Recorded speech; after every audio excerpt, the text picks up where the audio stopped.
For my Common Core themed project, I decided to design a field trip to go to the Discovery Museum in Sacramento.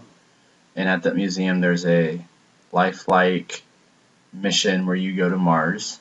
So on my homepage I created a little slideshow presentation on Google Slides with some background information, and then it ends with a list of things that they need to do before we leave for our field trip. I also have a calendar that I used Google Calendars, and that has important information like when our permission slips are due, what days chaperones are being drawn, what days the money due, and when we leave for the actual field trip. And then to the left over here I have corresponding little countdown things.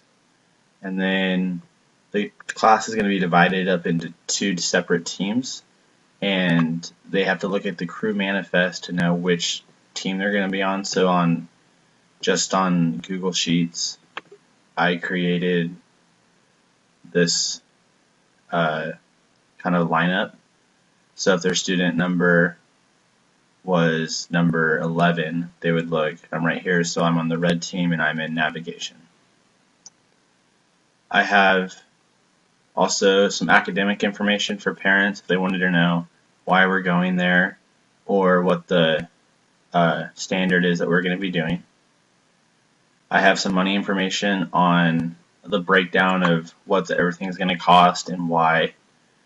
And I had the total price of $2,000, and then I divided it by the kid, so around 80 something, and then hypothetically they raised a lot of money for Jogathon, so that brought the grand total down, which brought the total per kid down.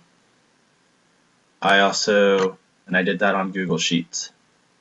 For the map, I did just Google Maps to show where we were going to be going, and at the top, I'll show you in a second, there's the schedule of what times we're going to be leaving, and I decided just to type that in as opposed to put it on like a Google Doc or something like that, just because it looked really neat when I did it that way. And then I have a permission slip that I designed using Google Docs.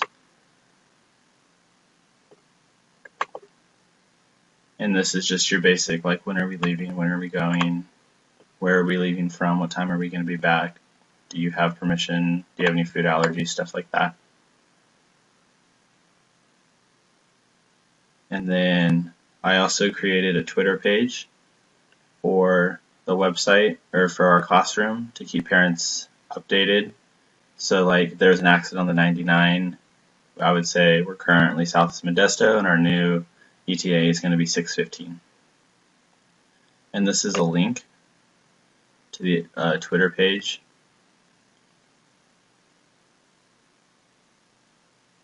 So this will be, and they can see it's protected, so only people that follow me can see it. And then finally I did a final checklist using Google Forms, and this is just a way to see and make sure that the kids have actually looked at everything. So I've done all this stuff, and then there's a question right here to make sure that they've actually looked at the schedule, and they can submit it, and that is it.